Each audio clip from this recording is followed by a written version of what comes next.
Otra vez suspenso. ¿Es que eres incapaz de hacer algo bien? Gastó miles en ti. Y este es el resultado.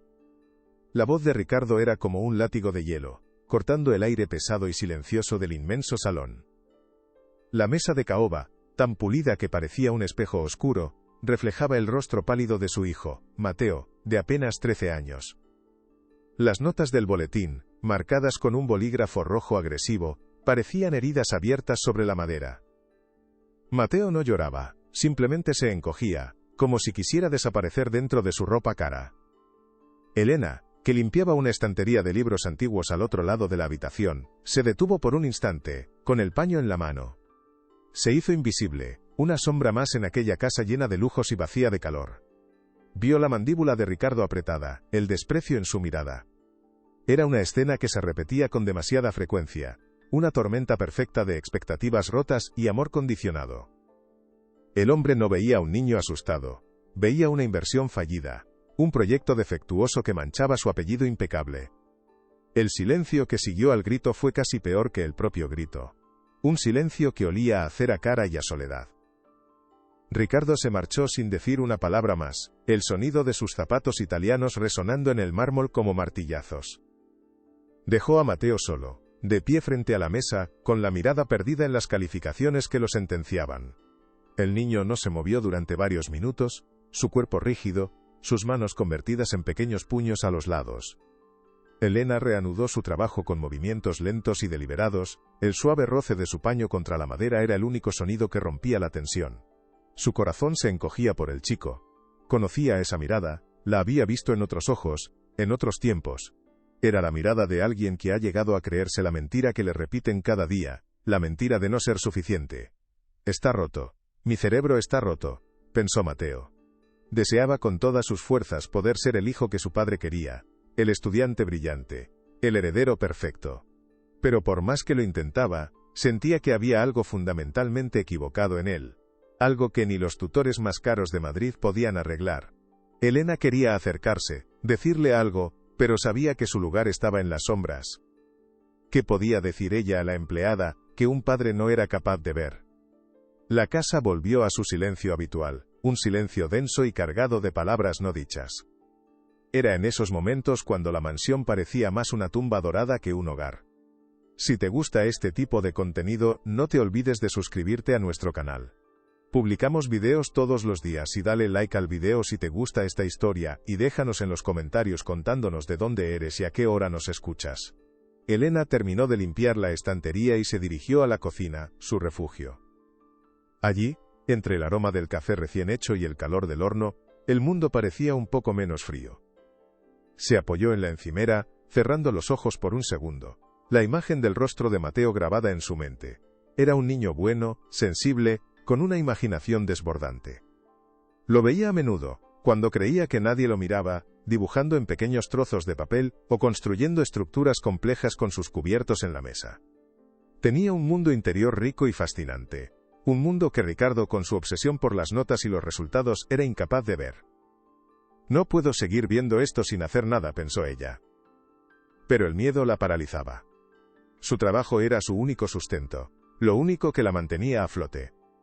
La mansión era un laberinto de dos mundos que nunca se tocaban. Arriba, en los salones y despachos, reinaba el orden, el lujo impersonal y el silencio calculado de Ricardo. Cada objeto era un trofeo, cada mueble una declaración de poder. Abajo, en la cocina y en el pequeño cuarto de servicio de Elena, la vida se abría paso. Era un espacio cálido y vivido, lleno de libros de segunda mano apilados en el suelo y el olor constante a comida casera. Elena había construido su pequeño universo en ese rincón, un lugar donde podía ser ella misma, lejos de la mirada crítica de su jefe. Pasaba sus noches leyendo, estudiando textos que nadie en esa casa imaginaría que le interesaran. Libros sobre puentes, sobre ciudades antiguas, sobre la armonía de las estructuras. Eran los fantasmas de una vida que tuvo que abandonar, un sueño roto por una tragedia familiar, que guardaba bajo llave en lo más profundo de su corazón. Nadie sabía que la mujer que limpiaba el polvo de sus trofeos, una vez soñó con diseñarlos. Y esa era su mayor protección, pero también su jaula. Unos días después, la tensión en la casa era casi insoportable. Ricardo había decidido ignorar a Mateo por completo, un castigo de silencio que era más cruel que cualquier grito. Durante la cena, el hombre hablaba por teléfono sobre negocios, cerrando tratos millonarios mientras su hijo empujaba los guisantes en su plato, sin atreverse a levantar la vista. Elena servía la comida, moviéndose con la eficiencia silenciosa que había perfeccionado a lo largo de los años. Fue entonces cuando Mateo, en un susurro apenas audible, se dirigió a ella mientras recogía su plato. «Elena, ¿tú crees que soy una decepción?». La pregunta la golpeó con la fuerza de un puñetazo. Se detuvo un instante, dándole la espalda a Ricardo, que seguía absorto en su llamada. Miró al niño, a sus ojos grandes y tristes, y vio un abismo de inseguridad. «Claro que no, Mateo. Eres un niño muy especial», le susurró de vuelta, con una calidez que raramente se permitía mostrar. Mateo le dedicó una media sonrisa, una pequeña luz en la oscuridad, pero Elena sabía que sus palabras no eran suficientes. ¿Cómo podía competir su consuelo contra el desprecio diario de un padre? Aquella noche Elena no podía dormir. Daba vueltas en su cama pensando en la pregunta de Mateo. «Eres un niño muy especial». Se lo había dicho por instinto, porque lo creía de verdad, pero ¿cómo podía demostrárselo? ¿Cómo podía ayudarlo a ver su propio valor, cuando la persona más importante de su vida se lo negaba constantemente? Se levantó y caminó hasta la pequeña ventana de su cuarto, que daba a los jardines perfectamente cuidados de la mansión. La luna iluminaba las estatuas de mármol, figuras frías y perfectas que parecían juzgarla. «Este niño no está roto, solo está hablando un idioma que nadie aquí quiere escuchar», pensó ella. Ricardo solo entendía el lenguaje de los números, de las calificaciones, del éxito medible. No sabía leer los mapas de la imaginación, no sabía ver la arquitectura de los sueños. Elena sintió una oleada de rabia, una emoción que rara vez se permitía. Rabia contra Ricardo, contra el sistema que etiquetaba a los niños como fracasos, contra su propio miedo que la mantenía en silencio. Algo tenía que cambiar. Pero, ¿qué podía hacer ella? La rutina continuó, día tras día, como una obra de teatro mal escrita. El desayuno era una ceremonia de silencio. Ricardo leía las noticias económicas en su tableta, con el ceño fruncido. Mateo jugaba con su comida, su rostro pálido y sin expresión. Elena entraba y salía sirviendo café, recogiendo platos, una presencia funcional e invisible. A veces, sus ojos se encontraban con los de Mateo por un instante, y compartían un segundo de complicidad silenciosa. Era un pacto secreto, una alianza no declarada contra la frialdad que los rodeaba. Elena empezó a dejarle pequeños detalles al niño. Un postre especial en su almuerzo, un libro de aventuras que encontraba en una tienda de segunda mano, una flor del jardín sobre su almohada. Eran gestos minúsculos, casi imperceptibles, pero para Mateo eran anclas en un mar de indiferencia. Eran la prueba de que alguien, en esa casa enorme y vacía, lo veía. Lo veía de verdad. Y para Elena, eran pequeños actos de rebelión, grietas que abría en el muro de su propio silencio. Un día, mientras Mateo hacía sus deberes en la cocina para estar cerca de ella, el niño suspiró con frustración. «Ojalá mi cerebro funcionara bien. Creo que está roto». Estaba mirando su libro de matemáticas, las páginas llenas de ecuaciones que para él no tenían ningún sentido. Elena se secó las manos en el delantal, y se sentó a su lado, algo que nunca había hecho antes. «¿Por qué dices eso, cariño?». Mateo señaló una ecuación. «¿Por qué no entiendo esto? El tutor dice que es fácil, papá dice que soy un vago, pero yo lo miro y solo veo un montón de garabatos sin sentido». Elena miró el libro y luego miró al niño. Vio la angustia genuina en sus ojos. «A veces, las cosas no se entienden de una sola manera, Mateo. Quizás tu cerebro no está roto, quizás solo funciona de una forma diferente. Como un coche que necesita un tipo de gasolina especial para correr más rápido que todos los demás». La metáfora era simple, pero a Mateo se le iluminó la cara. Era la primera vez que alguien le ofrecía una explicación que no fuera la culpa. ¿Sería posible que no fuera un fracaso, sino simplemente diferente? La semana siguiente, Ricardo llegó a casa antes de lo habitual. Encontró a Mateo en su habitación, pero no estaba estudiando. Estaba en el suelo, rodeado de lápices y papeles, completamente absorto en un dibujo. No era un garabato infantil, era un plano detallado de un edificio futurista, con líneas precisas, y una increíble atención al detalle. Ricardo se quedó en la puerta, con el maletín en la mano, y su rostro se ensombreció. No vio talento, Vio desobediencia. Vio una pérdida de tiempo. Se acercó lentamente, su sombra cubriendo el dibujo del niño. Mateo levantó la vista, asustado, como si lo hubieran pillado cometiendo un crimen. Intentó ocultar el papel, pero era demasiado tarde. Ricardo lo cogió con un gesto brusco, lo miró con desdén y lo arrugó en una bola apretada. El sonido del papel aplastado fue como un disparo en el silencio de la habitación. El corazón de Mateo se arrugó junto con su dibujo. Esto es lo que haces en lugar de estudiar, perder el tiempo con estas tonterías. La voz de Ricardo era baja, pero cargada de una furia helada que era mucho peor que sus gritos. Mateo no respondió, solo bajó la cabeza, luchando por contener las lágrimas. Te he dado todo. Los mejores colegios, los mejores tutores, todas las oportunidades que yo nunca tuve. Y así me lo pagas, dibujando casitas como un crío. Ricardo se inclinó hasta que su rostro quedó a centímetros del de su hijo. El olor a su cara colonia invadió el espacio del niño, asfixiándolo. Escúchame bien, siseó. Nunca serás ni la mitad de lo que yo fui a tu edad. Yo a tu edad ya estaba trabajando, luchando, construyendo algo. Tú solo eres una decepción. La humillación fue tan íntima, tan brutal, que Mateo sintió un dolor físico en el pecho. Las palabras de su padre se clavaron en él como astillas de vidrio. Elena, que pasaba por el pasillo, oyó la conversación y se quedó paralizada, con la mano en el pomo de la puerta. Algo dentro de Mateo pareció apagarse para siempre. No lloró, ni siquiera cuando su padre salió de la habitación dando un portazo. Simplemente se quedó allí, en el suelo, mirando la bola de papel arrugado que había sido su sueño. Elena esperó a que Ricardo bajara las escaleras y luego entró en la habitación. Encontró al niño en la misma posición, inmóvil. Se arrodilló a su lado, sin decir nada. No había palabras que pudieran reparar el daño que acababa de presenciar. Simplemente puso una mano en su hombro, un gesto de consuelo silencioso. Mateo se estremeció al contacto pero no se apartó.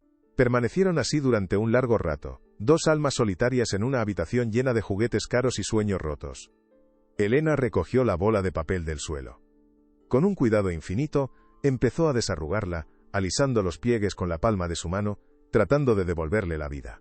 Pero algunas arrugas, como algunas heridas, nunca desaparecen del todo. ¿Por qué no le gusto?, preguntó Mateo finalmente, con la voz rota. La pregunta era tan simple y tan devastadora, que a Elena le costó encontrar una respuesta. ¿Cómo puedes decir eso, Mateo? Tu padre te quiere. Pero las palabras sonaron falsas incluso para ella. El amor de Ricardo, si existía, estaba enterrado bajo capas de orgullo, ambición y expectativas imposibles. No, no me quiere. Quiere a otro niño. A uno que saca buenas notas y que será como él. Pero ese no soy yo, dijo Mateo, con una lucidez dolorosa para su edad. Elena lo miró a los ojos y decidió decirle una verdad, aunque fuera incompleta. Tu padre está asustado, Mateo. A veces, los adultos se asustan tanto de que sus hijos no sean felices, que intentan forzarlos a ser algo que no son, creyendo que es por su bien. Se equivocan, pero lo hacen por miedo. No era una excusa, pero era una explicación. Un intento de darle al niño una perspectiva que no lo colocara a él en el centro de la culpa. Pero ¿cómo podía un niño entender los miedos de un adulto tan poderoso? Los días siguientes Mateo se volvió aún más silencioso y retraído. Dejó de dibujar. Sus lápices de colores permanecían intactos en su estuche. Pasaba las horas en su habitación, mirando por la ventana, con la mirada vacía.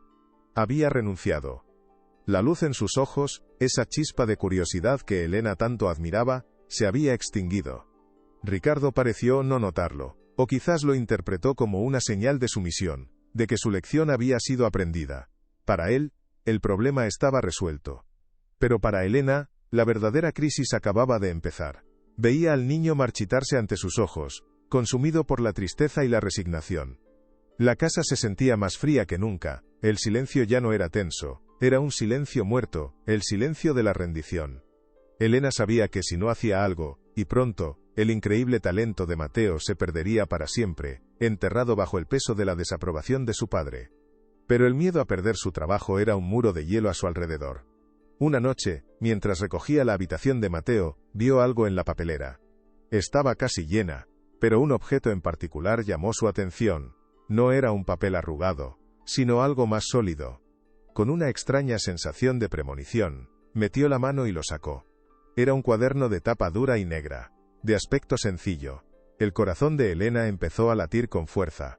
Lo abrió con manos temblorosas, sin saber muy bien qué esperaba encontrar. Las primeras páginas estaban llenas de problemas de matemáticas a medio hacer, de frases de historia copiadas sin ganas. Pero a medida que pasaba las páginas el contenido cambiaba drásticamente. Las ecuaciones daban paso a bocetos. Bocetos de puentes colgantes, con cálculos de tensión y resistencia anotados en los márgenes. Diseños de edificios con fachadas de cristal que parecían desafiar la gravedad. Máquinas complejas con engranajes y poleas dibujados con una precisión asombrosa. No eran los dibujos de un niño, eran los planos de un genio. Elena se sentó en el borde de la cama de Mateo, completamente absorta. Cada página era una revelación. Reconoció en aquellos dibujos una comprensión intuitiva del espacio, de la forma y de la función que era extraordinaria. Era un talento innato, puro y sin pulir. Un talento que ella conocía muy bien, porque una vez había ardido dentro de ella con la misma intensidad. Sintió como si estuviera mirando un espejo de su propio pasado, de la joven que había sido antes de que la vida la obligara a abandonar sus estudios de arquitectura. Vio en Mateo no solo a un niño triste, sino a un creador, a un visionario atrapado en un mundo que no sabía cómo valorarlo. La tristeza que sentía por él se mezcló con una oleada de admiración y sobre todo, de una furia protectora. Esto no era una tontería, esto era un don. Y Ricardo en su ceguera lo estaba tirando a la basura, literalmente. No puedo permitirlo, pensó con una claridad repentina. En ese instante, algo cambió dentro de ella. El miedo no desapareció, pero fue eclipsado por un propósito más grande. Sostuvo el cuaderno entre sus manos como si fuera un tesoro. Era la prueba de que no estaba equivocada, de que Mateo no estaba roto. Era la llave para abrir la jaula en la que el niño estaba atrapado. Miró alrededor de la habitación, a los pósteres de superhéroes en la pared, a los juguetes abandonados en un rincón, y entendió que el verdadero superhéroe que Mateo necesitaba no era uno de los que volaban en las películas. Necesitaba a alguien que creyera en él aquí, en el mundo real. Y esa persona, se dio cuenta con un vértigo que le recorrió todo el cuerpo, tendría que ser ella. La decisión se formó en su mente, firme e inquebrantable. Ayudaría a Mateo. Lo haría en secreto, a espaldas de Ricardo. Usaría sus propios conocimientos olvidados para guiarlo, para enseñarle a pulir su don, para darle las herramientas que necesitaba para construir sus sueños. Era un riesgo enorme. Si Ricardo la descubría, la despediría sin pensarlo un segundo. Pero el riesgo de no hacer nada era mucho mayor. Era el riesgo de dejar que una luz brillante se apagara para siempre. No podía dejar que ese talento se perdiera en la basura, pensó con una determinación que no sentía en años. Cerró el objeto con cuidado y, en lugar de devolverlo a la papelera, lo escondió debajo de su uniforme. Se sentía como una conspiradora, una agente secreta en una misión de vital importancia. Aquella noche, en su pequeño cuarto, lo estudió página por página. No solo vio los dibujos, sino que analizó las ideas que había detrás. Vio los errores de un principiante, pero también la audacia de un innovador. Empezó a trazar un plan en su mente. No se trataba de enseñarle a sacar mejores notas en el colegio. Se trataba de algo mucho más profundo. Se trataba de enseñarle a pensar, a resolver problemas, a confiar en su propia visión del mundo.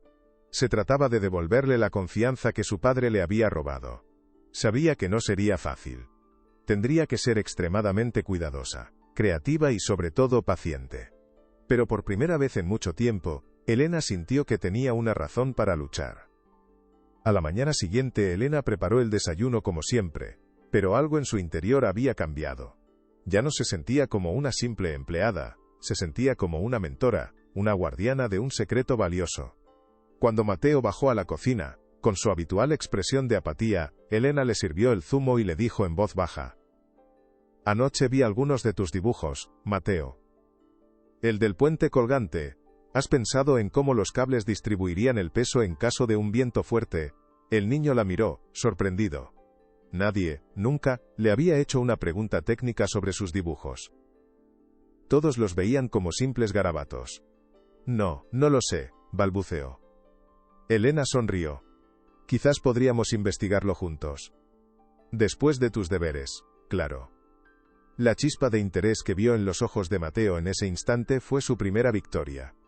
Era una chispa diminuta, frágil, pero estaba allí. Y Elena supo que haría todo lo que estuviera en su mano para convertirla en un incendio. ¿Pero podría su plan secreto sobrevivir bajo el techo de un hombre que odiaba todo lo que representaba? El contraste entre los dos mundos de la mansión nunca había sido tan evidente para Elena. Arriba, Ricardo seguía moviendo los hilos de su imperio financiero, ajeno a la pequeña revolución que se estaba gestando en su propia cocina. Para él, el valor se medía en euros, en acciones, en edificios de oficinas que llevaban su nombre. Abajo, Elena y Mateo estaban a punto de empezar a construir un tipo diferente de imperio, uno basado en la creatividad, la confianza y el conocimiento compartido. Un imperio invisible, construido con lápiz y papel, pero potencialmente mucho más fuerte que cualquiera de los negocios de Ricardo. Elena sentía el peso de la responsabilidad. No solo estaba arriesgando su trabajo, estaba jugando con las esperanzas de un niño vulnerable. Si fallaba, el daño podría ser irreparable. No puedo fallar, pensó mientras lavaba los platos, el agua caliente corriendo sobre sus manos. No por ella, sino por él. Por el niño que dibujaba puentes para escapar de su propia isla de soledad. Esa tarde, después de que Mateo terminara sus deberes de mala gana, Elena sacó un libro de su habitación. Era uno de sus viejos textos de la universidad. Un manual de introducción a la ingeniería estructural. Se sentó con Mateo en la mesa de la cocina, el mismo lugar donde el niño solía sentirse juzgado por sus malas notas, y lo abrió en un capítulo sobre puentes. «Mira», le dijo señalando un diagrama, «esto se llama un sistema de armadura. Ayuda a que la estructura sea fuerte pero ligera». Mateo se inclinó, fascinado. Por primera vez, alguien le estaba hablando en su idioma. Las líneas y los ángulos que en su libro de matemáticas no tenían sentido, aquí cobraban vida, tenían un propósito. Empezaron a hablar de materiales, de fuerzas, de diseños. Elena no le daba las respuestas, le hacía preguntas, lo guiaba para que él mismo las descubriera. Y mientras hablaban, algo mágico sucedió. El niño retraído y silencioso desapareció, y en su lugar apareció un joven ingeniero, curioso, brillante y lleno de ideas. Ricardo, desde su despacho, solo oía murmullos procedentes de la cocina. Asumió que Elena estaría ayudando a Mateo con los deberes, como a veces le había pedido que hiciera. La idea de que pudieran estar hablando de algo más, de algo que él consideraba una tontería, ni siquiera se le pasó por la cabeza. Descartó el sonido como ruido de fondo, el zumbido sin importancia de la vida doméstica que él se esforzaba tanto por ignorar. Estaba demasiado ocupado planeando el lanzamiento de su nuevo proyecto inmobiliario. Estaba en su mundo, un universo de cifras y proyecciones donde las emociones de su hijo no tenían cabida. Mientras tanto, en la cocina, una pequeña y silenciosa rebelión estaba tomando forma. Elena y Mateo, inclinados sobre la vieja mesa de madera, transformaban ecuaciones abstractas en estructuras tangibles. No se trata solo de que los números sean correctos, Mateo, le explicaba ella con voz suave, señalando un boceto en una hoja de papel. Se trata de que la estructura cante. De que tenga armonía. Un puente no solo une dos orillas, también tiene que ser bello, tiene que inspirar confianza a quien lo cruza. Mateo la escuchaba con una atención que ningún tutor había logrado jamás. No estaba memorizando fórmulas, estaba comprendiendo principios. Estaba aprendiendo a ver el mundo a través de los ojos de un constructor, de un creador. Y por primera vez en su vida sentía que su cerebro no estaba roto. Al contrario, sentía que por fin había encontrado el combustible adecuado para su motor. Era un sentimiento nuevo, embriagador y lleno de posibilidades. Se sentía poderoso. ¿Y cómo sabes todo esto, Elena? ¿Lo aprendiste en el colegio? La pregunta de Mateo fue inocente, pero tocó una fibra sensible en el corazón de Elena. Ella desvió la mirada por un instante, volviendo a sus viejos libros de texto. Lo leí en algunos libros, respondió de forma evasiva. No estaba preparada para compartir la historia de sus sueños rotos, no todavía. Su pasado era una herida que prefería mantener cubierta. Por ahora, su único propósito era construir el futuro de Mateo. «Mira este diseño», dijo, cambiando rápidamente de tema. «Es un puente en arco. La fuerza del peso, en lugar de empujar hacia abajo, se distribuye hacia los lados, hacia los soportes. Es un principio simple pero increíblemente poderoso. Como cuando te apoyas en un amigo cuando estás triste. El peso no desaparece, pero se comparte». Mateo asintió, absorbiendo la analogía. Empezó a ver la física no como un conjunto de reglas aburridas, sino como una poesía oculta en el funcionamiento del mundo. Dibujó su propio arco, imperfecto al principio, pero luego, con la guía de Elena, las líneas se volvieron más seguras, más elegantes. Cada trazo era una pequeña victoria contra las voces que le decían que era un fracaso. Las tardes en la cocina se convirtieron en su santuario secreto. Mientras el resto de la mansión permanecía en su silencio solemne, ese pequeño espacio bullía de vida y de ideas. Usaban materiales sencillos que encontraban por casa: palillos para simular vigas, hilo para representar cables de tensión, cartón para crear superficies. Construyeron pequeñas maquetas, probando la resistencia de sus diseños con pesos improvisados, como latas de conservas o libros pesados. Se reían cuando una estructura se derrumbaba, no con frustración, sino con la curiosidad de entender por qué había fallado. El fracaso es solo un maestro muy estricto, Mateo, le decía Elena. Nos grita donde nos hemos equivocado para que no volvamos a cometer el mismo error. Era una filosofía radicalmente opuesta a la de Ricardo, para quien el fracaso era simplemente inaceptable, una mancha que debía ser borrada. Mateo estaba aprendiendo que equivocarse no era el fin del mundo, sino una parte esencial del proceso de creación. Y con cada pequeño fracaso en la mesa de la cocina, se sentía un poco menos asustado de los grandes fracasos en su boletín de notas. Creo que empiezo a entenderlo, es como un rompecabezas, dijo Mateo una tarde, mientras ajustaba un pequeño puente hecho de espaguetis secos. Cada pieza tiene que encajar perfectamente con la otra, o todo se viene abajo. Elena sonrió, su corazón lleno de un orgullo que no se atrevía a expresar del todo. Exactamente. Y tú eres muy bueno resolviendo rompecabezas, Mateo. Tu mente ve las piezas y cómo encajan de una forma que otras personas no pueden ver. El niño levantó la vista, sus ojos brillando con una nueva confianza. ¿De verdad lo crees? Lo sé, afirmó Elena con una seguridad que no admitía dudas. Tu padre ve los números en la página, pero tú ves la catedral que se puede construir con ellos. Son dos tipos de inteligencia diferentes, y el mundo necesita ambas. Aquellas palabras fueron un bálsamo para el alma herida de Mateo. La idea de que su diferencia no era un defecto, sino una habilidad, era revolucionaria. Empezó a caminar más erguido, a hablar con un poco más de seguridad. La transformación era sutil, casi imperceptible para un observador casual, pero para Elena, era como ver florecer una planta que todos habían dado por muerta. Pero, ¿cuánto tiempo podrían mantener su jardín secreto a salvo de las heladas? Un día, durante una de las raras cenas en las que Ricardo no estaba pegado al teléfono, Mateo, en un arranque de entusiasmo, cometió un error.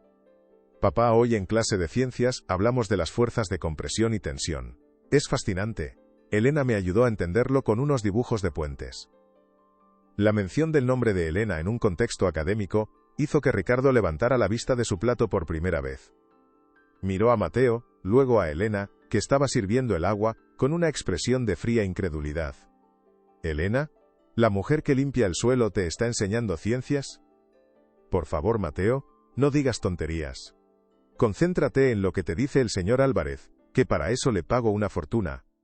El desprecio en su voz fue como un jarro de agua fría. Mateo se encogió de nuevo, la luz de sus ojos se atenuó. Pero papá, ella, intentó replicar. He dicho que basta. Lo cortó Ricardo, con un tono que zanjaba cualquier discusión. Si tienes tiempo para dibujitos, es que no estás estudiando lo suficiente. Mañana hablaré con tu tutor para que te duplique las horas de matemáticas. La puerta de la comunicación se había cerrado de golpe. Elena sintió una punzada de pánico. He sido descuidada, pensó mientras se retiraba a la cocina. Había subestimado la rigidez de la visión del mundo de Ricardo. Para él, las personas estaban encasilladas en roles fijos e inamovibles. Una empleada doméstica no podía saber de ingeniería, de la misma manera que un hijo suyo no podía suspender. Cualquier cosa que desafiara ese orden era, para él, una anomalía que debía ser corregida o eliminada. Aquella noche, Elena se aseguró de que la puerta de la cocina estuviera bien cerrada antes de sacar sus libros. Se sentía como una fugitiva en su propia casa. El comentario de Ricardo no solo había herido a Mateo, sino que también había sido una advertencia para ella. Le estaba recordando cuál era su lugar. Le estaba diciendo, sin palabras, que no se metiera donde no la llamaban. El miedo volvió a atenazarla. El miedo a perderlo todo por un impulso de ayudar. ¿Estaba haciendo lo correcto? ¿O estaba poniendo en peligro su propia supervivencia y, peor aún, creando falsas esperanzas en un niño que al final sería aplastado por la realidad de su padre. La duda era un veneno lento. La rutina de las lecciones secretas continuó, pero ahora con una capa extra de cautela. Se aseguraban de que nadie pudiera oírlos, hablaban en susurros y guardaban todos los materiales en una caja de zapatos vieja que escondían en el fondo de la despensa. Se había convertido en una operación clandestina, lo que irónicamente, la hacía aún más emocionante para Mateo. Se sentía parte de una sociedad secreta, el guardián de un conocimiento prohibido.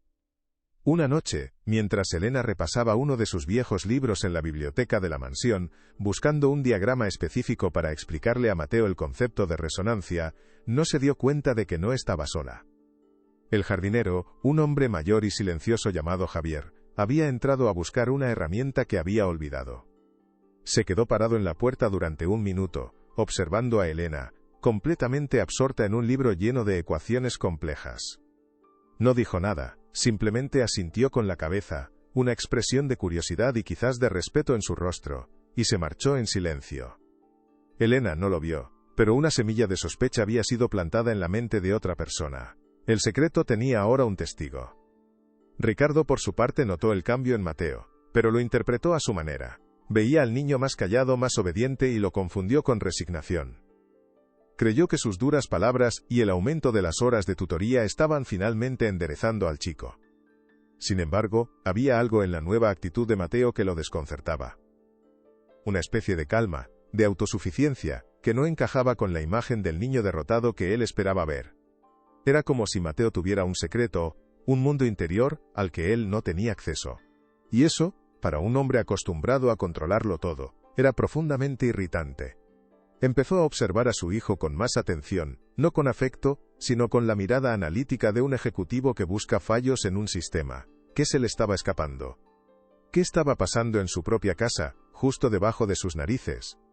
La sospecha, una vez que echa raíces, es una mala hierba difícil de arrancar.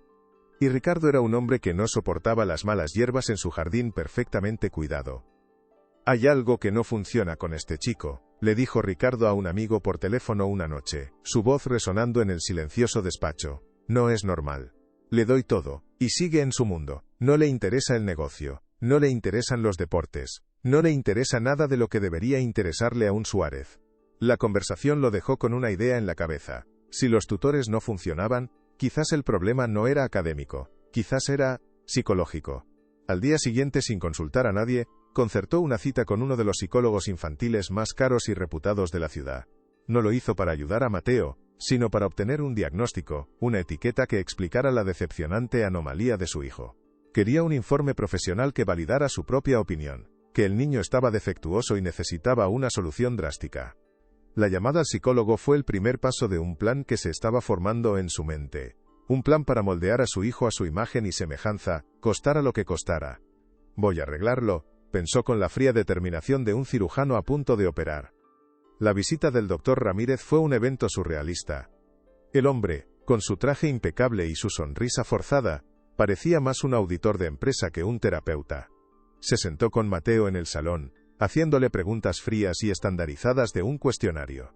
Mateo, intimidado por la presencia de su padre, que observaba desde un rincón como un halcón, apenas respondía con monosílabos. No habló de sus dibujos, ni de Elena, ni de su pasión por construir cosas. Se encerró en su caparazón, confirmando sin querer todas las sospechas de su padre. La sesión fue breve y superficial. Al final, el doctor Ramírez se reunió a solas con Ricardo en el despacho.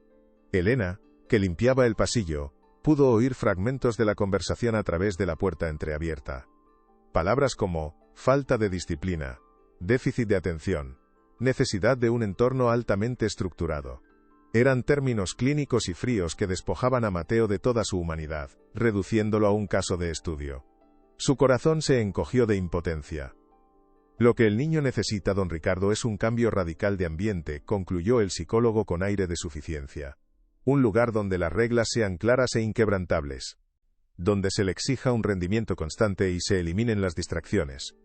Un entorno que fomente la disciplina y la resiliencia». Ricardo escuchaba, asintiendo lentamente. Las palabras del psicólogo eran música para sus oídos, porque confirmaban exactamente lo que él ya había decidido. He estado investigando algunos internados militares en Suiza, dijo Ricardo, abriendo un folleto sobre su escritorio de caoba. Tienen una reputación excelente. Convierten a los chicos en hombres. La frase heló la sangre de Elena. ¿Un internado militar? Sería la destrucción total del espíritu sensible y creativo de Mateo. Sería como encerrar a un pájaro en una jaula de hierro y esperar que aprendiera a marchar en lugar de a volar.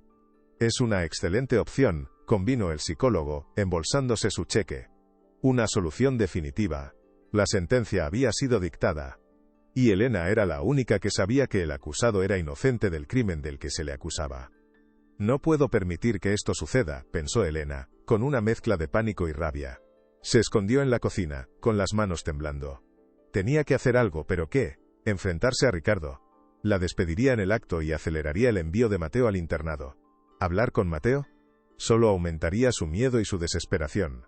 Se sentía atrapada, una pieza insignificante en un juego de poder que la superaba por completo. Miró por la ventana de la cocina, hacia el jardín perfectamente podado. Todo en esa casa era así, controlado, medido, sin espacio para la espontaneidad o la imperfección. Y Mateo era la única flor silvestre en ese jardín artificial. Una flor que Ricardo estaba decidido a arrancar de raíz porque no encajaba con su diseño. La decisión sobre el internado no era una solución, era una abdicación. Era la forma que tenía Ricardo de deshacerse del problema, de enviarlo lejos para que otros lo arreglaran. Pero Elena sabía que Mateo no necesitaba que lo arreglaran. Necesitaba que lo entendieran. Y el tiempo para lograrlo se estaba agotando. Las semanas siguientes estuvieron cargadas de una tensión sorda. Ricardo ya había iniciado los trámites para el internado. Mateo sería enviado al final del semestre, después de las evaluaciones finales. La amenaza era ahora un reloj en cuenta atrás, y cada día que pasaba era un tic-tac hacia la catástrofe. Mateo no sabía nada del plan de su padre, pero sentía el cambio en el ambiente. Sentía la mirada evaluadora de Ricardo sobre él, una mirada que parecía decir, ya no me importas, ya he encontrado una solución para ti. Las lecciones secretas con Elena se convirtieron en algo más que un juego. Se convirtieron en un acto de resistencia desesperada, un intento de construir algo lo suficientemente fuerte como para soportar la tormenta que se avecinaba. Elena redobló sus esfuerzos, enseñándole a Mateo no solo principios de ingeniería, sino también a creer en sí mismo, a defender sus ideas, a encontrar su propia voz. Tu mente es tuya, Mateo. Nadie puede quitártela. Ni siquiera en el lugar más estricto del mundo, le decía.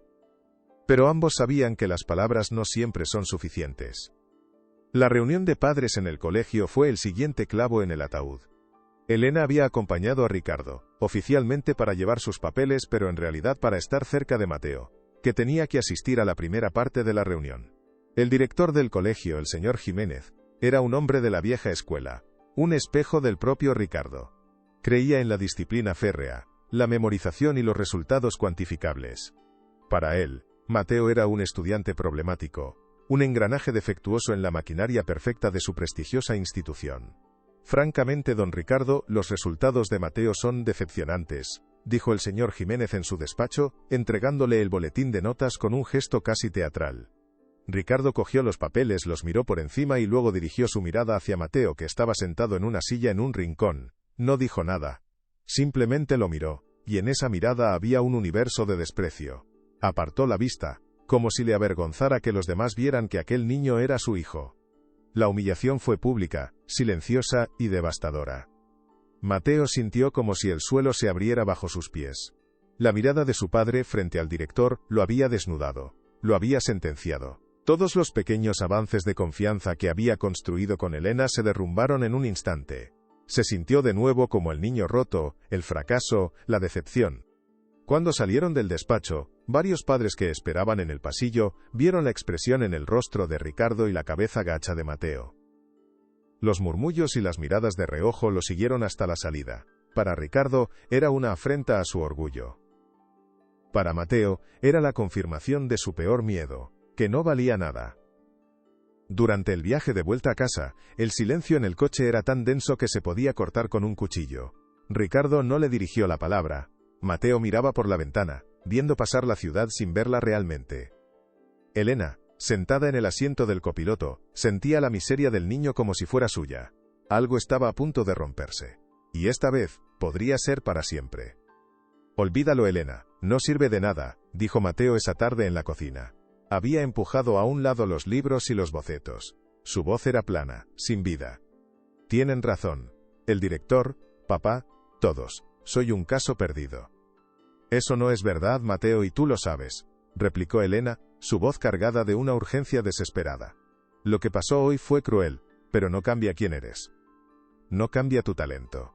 ¿Qué talento?, exclamó Mateo golpeando la mesa con el puño. Mi talento es sacar ceros. Mi talento es decepcionar a mi padre. Ese es mi único talento. Las lágrimas que no había derramado en el colegio empezaron a brotar. Lágrimas de rabia y de dolor. Elena se acercó y lo abrazó, pero el niño estaba rígido, inaccesible. Sentía que estaba perdiendo la batalla. La influencia de Ricardo y del mundo que él representaba era demasiado poderosa. Una marea que amenazaba con ahogar la pequeña isla de confianza que habían construido juntos. ¿Cómo podía luchar contra eso? ¿Cómo podía una simple empleada doméstica reparar el daño causado por un padre millonario y un sistema educativo entero? Elena sabía que necesitaba una prueba, algo irrefutable que demostrara el valor de Mateo, algo que ni siquiera Ricardo pudiera ignorar. Fue entonces cuando recordó el concurso anual de ciencias del colegio. El señor Jiménez lo había mencionado de pasada en la reunión, con una nota de orgullo en su voz. Era el evento más importante del año académico, una oportunidad para que los estudiantes demostraran su ingenio y creatividad. La mayoría de los proyectos eran volcanes de bicarbonato y modelos del sistema solar, pero el ganador recibía una beca y el reconocimiento de toda la escuela. Mateo, vamos a presentarnos al concurso de ciencias, dijo Elena de repente. Mateo la miró como si se hubiera vuelto loca. ¿Para qué? ¿Para que todos se rían de mí otra vez? No, gracias. No se van a reír. Vamos a construir algo que nunca han visto. Algo que los dejará con la boca abierta, insistió ella. Vamos a construir el puente que diseñaste. El puente colgante con el sistema de armadura híbrido. La idea era audaz, casi una locura. Pero en la desesperación, a veces nacen los planes más brillantes. Es imposible, Elena, no tenemos tiempo, ni materiales. Y papá nunca me dejaría hacerlo, protestó Mateo, aunque por primera vez en horas, había un atisbo de interés en su voz. La idea de dar vida a su diseño, de hacerlo real, era una tentación demasiado grande. Dejaremos que el tiempo y los materiales sean mi problema, dijo Elena con una determinación de acero, y en cuanto a tu padre, no tiene por qué saberlo. Al menos no hasta que sea demasiado tarde para detenernos. El plan era arriesgado. Tendrían que trabajar a contrarreloj, en secreto, con recursos limitados. Sería una carrera contra el escepticismo de Mateo, contra la vigilancia de Ricardo y contra el propio calendario. Pero era su única oportunidad. Era la oportunidad de transformar los dibujitos en una prueba tangible de genialidad. Era la oportunidad de demostrarle a Mateo, y al mundo, que su cerebro no estaba roto, sino que estaba construido para crear maravillas. Está bien, suspiró Mateo finalmente, después de un largo silencio. Lo haré. Y con esa simple frase, la rebelión silenciosa declaró la guerra. Tenemos que ser más listos que él, pensó Elena esa noche, mientras trazaba un plan de acción en un pequeño bloc de notas. Sabía que Ricardo era un estratega. Para vencerlo ella también tendría que serlo. Dividió el proyecto en fases, calculó los materiales que necesitarían y cómo conseguirlos sin levantar sospechas. Pequeñas compras en diferentes tiendas, materiales reciclados de la propia mansión, herramientas que pediría prestadas al jardinero Javier, en quien decidió confiar implícitamente. La cocina se transformó en un taller clandestino después de la medianoche. Mientras la casa dormía, Elena y Mateo medían, cortaban, pegaban y ensamblaban. El cansancio era inmenso, pero la emoción del proyecto los mantenía en pie. Mateo estaba completamente absorto. El trabajo manual, la resolución de problemas prácticos, lo energizaba de una manera que ningún libro de texto había logrado. Estaba en su elemento, y su talento florecía bajo la presión. Elena lo observaba, maravillada. No solo estaba construyendo una maqueta, estaba construyendo una nueva versión de sí mismo, una más fuerte y resistente. Un día, mientras Mateo buscaba un destornillador en la caja de herramientas de Javier en el cobertizo del jardín, vio algo que llamó su atención. En un rincón, medio cubierto por una lona, había un maletín de dibujo profesional, viejo y desgastado. Movido por la curiosidad, lo abrió. Dentro, cuidadosamente ordenados, había compases de precisión, reglas T, escuadras y rotuladores técnicos. Y debajo de ellos, un portafolio. Lo abrió y contuvo el aliento. Estaba lleno de planos arquitectónicos, increíblemente detallados y hermosos. Diseños de casas, de edificios públicos, de parques. La caligrafía en la esquina inferior derecha de cada plano era elegante y familiar. Elena Vega, leyó en voz baja. Se quedó mirando los dibujos, atónito. No eran de un aficionado, eran de un profesional. De repente, todo encajó. La forma en que Elena le explicaba las cosas, su profundo conocimiento de las estructuras, su pasión por el diseño. No era algo que hubiera leído en algunos libros, era quien era ella. Su mentora secreta era una arquitecta. Ella es como yo, pensó, y ese descubrimiento lo llenó de una nueva fuerza. No le dijo nada a Elena sobre su descubrimiento, comprendió instintivamente que era un secreto doloroso para ella, y decidió respetarlo, pero su relación cambió. Ya no la veía solo como su protectora y maestra, sino como una igual, una compañera de gremio. El respeto que sentía por ella se profundizó, convirtiéndose en una admiración sin límites. Trabajaban ahora con una nueva sincronía, como dos profesionales que comparten un lenguaje secreto. Creo que deberíamos usar un contrapeso aquí para estabilizar el anclaje principal, sugería Mateo, y Elena respondía, buena idea, pero asegúrate de calcular el vector de fuerza para que no cree una torsión no deseada en la torre. Su diálogo era el de un estudio de arquitectura en miniatura. Estaban tan inmersos en su proyecto que a veces se olvidaban del peligro que los rodeaba, de la amenaza del internado, de... El día del concurso de ciencias llegó como una sentencia. El salón de actos del colegio estaba abarrotado, un mar de rostros expectantes de padres, profesores y alumnos. El aire olía a laca, a café y a una tensión palpable. Ricardo se sentó en la primera fila, con su traje impecable y una expresión de aburrimiento condescendiente. No había venido a apoyar a su hijo, había venido a presenciar el fracaso anunciado, a confirmar su decisión sobre el internado. Elena se quedó de pie al fondo, junto a la puerta, sintiéndose tan pequeña e invisible como siempre. Su corazón latía con una fuerza desbocada, cada latido un eco del miedo y la esperanza que luchaban en su interior. Vio a Mateo detrás del escenario, pálido como el papel, ajustando por última vez la maqueta del puente. Era una obra de arte, una estructura elegante y compleja que habían construido con sus propias manos durante noches de insomnio. Por favor, que todo salga bien. Que vean lo que yo veo, pensó Elena. Apretó las manos con tanta fuerza que sus nudillos se pusieron blancos. Todo se reducía a los siguientes 10 minutos. Su futuro, y sobre todo el de Mateo, dependía de lo que sucediera en ese escenario. ¿Sería suficiente su pequeño acto de rebelión para cambiar el curso del destino? Llamaron a Mateo al escenario. Subió los escalones con piernas temblorosas, empujando con cuidado el carrito donde descansaba su proyecto. Colocó la maqueta en la mesa central, bajo la luz directa de los focos. Por un instante, el murmullo del público cesó. El puente era realmente impresionante. Construido con listones de madera de balsa, hilo de pescar para los cables y pequeños contrapesos de metal, replicaba a la perfección el diseño que Mateo había esbozado semanas atrás. Era a la vez delicado y poderoso. Mateo se acercó al micrófono tragando saliva.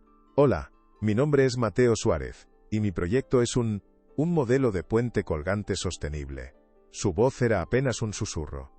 Ricardo cruzó los brazos, su rostro una máscara de impaciencia. El director Jiménez, sentado junto al jurado, sonrió con suficiencia, como si estuviera viendo una obra infantil. Mateo respiró hondo, cerró los ojos un segundo y recordó las palabras de Elena, habla desde el corazón. Muéstrales tu mundo. Abrió los ojos y miró su creación. Este puente no es solo una estructura, es una idea, la idea de que podemos conectar cosas, de forma más inteligente y respetuosa con nuestro entorno. La seguridad en su voz empezó a crecer. Mateo comenzó a explicar los detalles técnicos del puente. Habló de la distribución de la carga del sistema de armadura híbrido que había diseñado para minimizar el uso de materiales sin sacrificar la resistencia. Usó un pequeño puntero láser para señalar los puntos clave de la maqueta, explicando cómo los anclajes estaban diseñados para integrarse en un paisaje natural con un impacto mínimo.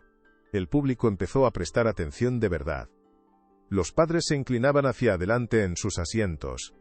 Incluso algunos profesores parecían genuinamente interesados. Mateo se soltó, su pasión por el tema eclipsando su nerviosismo. Y lo más importante es el sistema de recolección de energía, dijo, señalando unas diminutas turbinas eólicas integradas en las torres principales. Con vientos moderados, el propio puente podría generar suficiente electricidad para iluminarse por la noche, haciéndolo completamente autosuficiente. La idea era brillante. Se oyeron murmullos de aprobación en la sala. Ricardo por primera vez descruzó los brazos. Una pequeña arruga de sorpresa en su frente. Parecía que, contra todo pronóstico, Mateo lo estaba consiguiendo. La falsa resolución parecía estar al alcance de la mano. Un trabajo manual muy bonito, sin duda, interrumpió la voz cortante del director Jiménez, levantándose de su asiento. Se acercó al escenario con una sonrisa condescendiente. Una maqueta encantadora, Mateo. Pero esto es un concurso de ciencias, no de manualidades. Hablemos de la física real.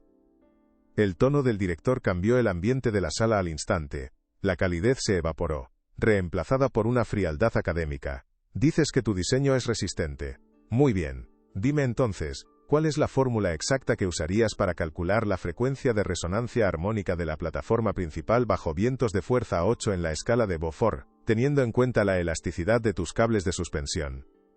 La pregunta fue un misil, diseñado para destruir. Era una cuestión de nivel universitario, rebuscada y malintencionada. El silencio en el salón de actos fue total. Mateo se quedó helado. Conocía el concepto de resonancia, Elena se lo había explicado, pero la fórmula exacta, con todas sus variables complejas. Su mente se quedó en blanco. Miró a su padre, cuya breve sorpresa se había transformado de nuevo en una mueca de decepción. Lo sabía, parecía decir su rostro. Al final siempre fallas. La caída era inminente y brutal. El pánico se apoderó de Mateo. El micrófono parecía un objeto extraño en su mano sudorosa. Las caras del público se volvieron borrosas. Solo podía ver la sonrisa triunfante del director Jiménez y el rostro de piedra de su padre. No recuerdo la fórmula exacta, balbuceó, su voz volviendo a ser un susurro roto. El director asintió lentamente, como si confirmara una verdad evidente. Ya veo. Mucha imaginación, pero poca base científica. Gracias por tu tiempo, Mateo. Estaba a punto de descartarlo, de humillarlo frente a todos. Ricardo bajó la cabeza, frotándose la frente con un gesto de vergüenza ajena. Era el fin. La humillación pública que tanto temía se estaba haciendo realidad.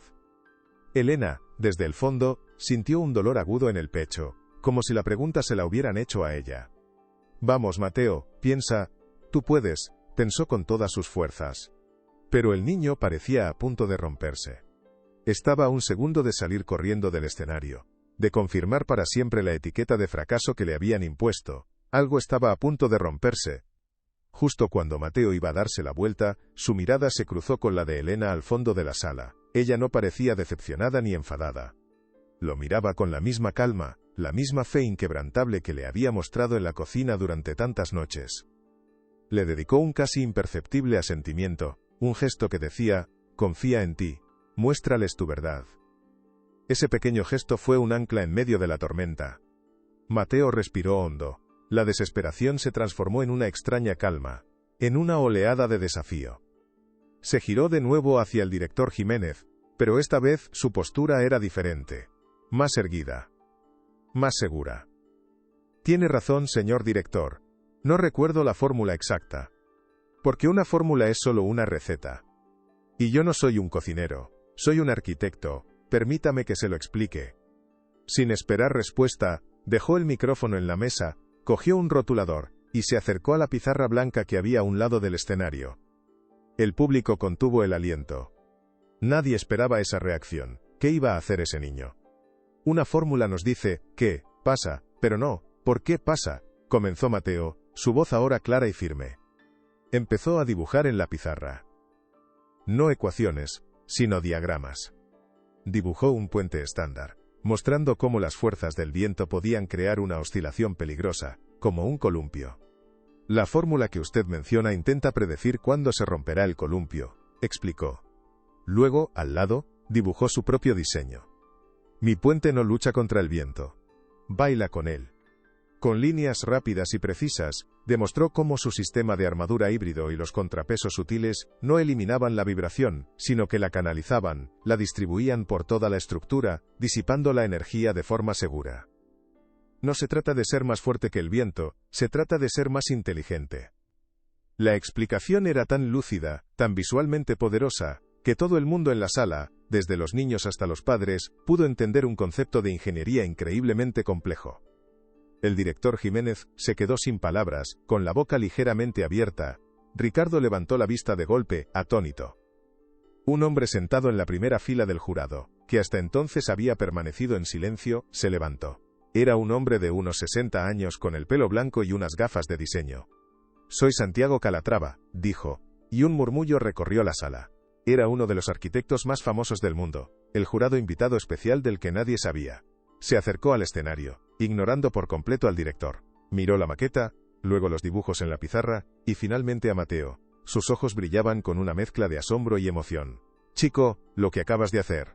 Eso no se aprende en los libros de texto. Eso es instinto, es visión. Has resuelto un problema de una forma que muchos ingenieros con 30 años de experiencia no habrían concebido». Se giró hacia el público. «Esto no es un proyecto de ciencias. Esto es el futuro de la ingeniería. Este chico es un genio». El elogio, viniendo de una leyenda como él, fue como una explosión. El silencio se rompió con un estallido de aplausos espontáneos. Calatrava se volvió hacia Mateo, su expresión llena de una curiosidad genuina. «La pregunta del director era injusta, pero tu respuesta ha sido brillante. Dime, ¿quién te ha enseñado a pensar de esta manera? ¿Quién es tu mentor?» Todos los ojos estaban fijos en Mateo. El director parecía querer que se lo tragara la tierra. Ricardo estaba pálido, su mundo de certeza se desmoronaba. Mateo miró a su padre, luego al famoso arquitecto, y finalmente su mirada volvió a buscar a Elena al fondo de la sala. Tomó una decisión. Caminó de vuelta a la mesa, cogió algo de su mochila y lo levantó para que todos lo vieran. Era un objeto sencillo, de tapa dura y negra, gastado por el uso. «Todo empezó aquí», dijo Mateo, su voz resonando con una nueva autoridad. «En este cuaderno ***. Abrió una página al azar, mostrando los bocetos y cálculos. Pero los dibujos no servían de nada sin alguien que me enseñara a leerlos. Mi verdadera profesora, mi mentora, fue Elena. La mujer que trabaja en mi casa. Ella me enseñó a entender el mundo a mi manera. Si esta historia te tocó el corazón, comparte para que llegue a más personas». El impacto de sus palabras fue sísmico. Un silencio atronador cayó sobre el salón de actos, seguido de un murmullo de incredulidad. Todas las cabezas, como un solo organismo, se giraron hacia el fondo de la sala, donde Elena permanecía inmóvil, atrapada en el centro de todas las miradas. Su rostro se encendió, una mezcla de pánico y de un inmenso orgullo por Mateo. Ricardo se quedó petrificado en su asiento. La revelación no solo lo había humillado, lo había aniquilado. La mujer a la que consideraba una simple empleada, una parte invisible del mobiliario de su casa, era la responsable del momento de genialidad de su hijo. La persona a la que había despreciado, la que había intentado mantener en su lugar, era la única que había visto el verdadero valor de Mateo. La ironía era tan brutal, tan pública que no pudo soportarla. Se levantó de su asiento, sin mirar a nadie, y caminó hacia la salida con la rigidez de un autómata, pasando junto a Elena sin atreverse a mirarla a los ojos. El hombre más poderoso de la sala, acababa de ser derrotado por la verdad de un niño, y la sabiduría de una mujer a la que nunca había visto realmente. El director Jiménez intentó recuperar el control, balbuceando algo sobre las reglas del concurso, pero ya nadie le escuchaba. Santiago Calatrava subió al escenario, puso una mano en el hombro de Mateo, y levantó el brazo del niño como si fuera un campeón de boxeo. «Damas y caballeros, tenemos un ganador», proclamó. El salón de actos estalló en una ovación ensordecedora. Los flashes de los teléfonos móviles de los padres crearon una tormenta de luz alrededor de Mateo y su puente. El niño miraba a la multitud, abrumado, pero por primera vez en su vida, no se sentía pequeño ni asustado. Se sentía visto, buscó a Elena entre la gente. Sus miradas se encontraron a través de la sala llena de gente, y en ese instante, compartieron una sonrisa que sellaba su victoria. No era solo la victoria en un concurso de ciencias. Era la victoria de la empatía sobre la arrogancia, de la creatividad sobre la rigidez, del verdadero conocimiento sobre las meras calificaciones. Era la prueba de que un sueño, por muy pequeño o secreto que sea, puede construir puentes capaces de soportar cualquier tormenta. Y en ese momento ambos supieron que nada volvería a ser igual. ¿Elena Vega?, preguntó Calatrava a Elena cuando la multitud empezó a dispersarse. Se había acercado a ella mientras Mateo era rodeado por compañeros que ahora lo miraban con admiración. Elena asintió, nerviosa. La misma Elena Vega que ganó el Premio Nacional de Proyectos Fin de Carrera hace 15 años con una tesis sobre estructuras biónicas. Elena se quedó sin aliento. ¿Cómo lo sabe? Yo estaba en ese jurado, dijo el arquitecto con una sonrisa amable. Nunca olvidé ese proyecto. Era brillante. Me pregunté muchas veces qué había sido de aquella joven promesa. El mundo de la arquitectura perdió un gran talento. La revelación de su identidad secreta, justo después de la de Mateo, dejó a Elena temblando. Su pasado, el que había enterrado tan profundamente, acababa de volver a la vida de la forma más inesperada. La vida me llevó por otros caminos, consiguió decir. Calatrava la miró con comprensión. Bueno, parece que la arquitectura nunca te abandonó del todo. Lo que has hecho con este chico es más importante que cualquier edificio. Has construido una vida. ¿Por qué no me lo dijiste?, le preguntó Mateo más tarde, mientras recogían la maqueta. Su voz no contenía reproche, solo una curiosidad teñida de asombro. No era importante, Mateo. Lo importante eras tú, respondió Elena con sencillez. Era tu historia, no la mía. Mateo negó con la cabeza. No, Elena. Ahora es nuestra historia. La miró, con una madurez que no tenía la semana anterior. Gracias. No solo por enseñarme sobre puentes.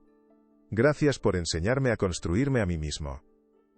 En ese momento, ya no eran solo un niño y su cuidadora.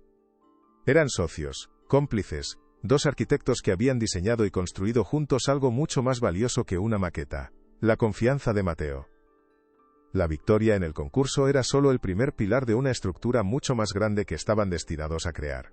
El internado militar en Suiza, la desaprobación de su padre, las malas notas, todo eso parecía ahora parte de un pasado lejano, los cimientos de una historia de superación que acababa de comenzar. Y ambos sabían que a partir de ahora construirían el futuro juntos.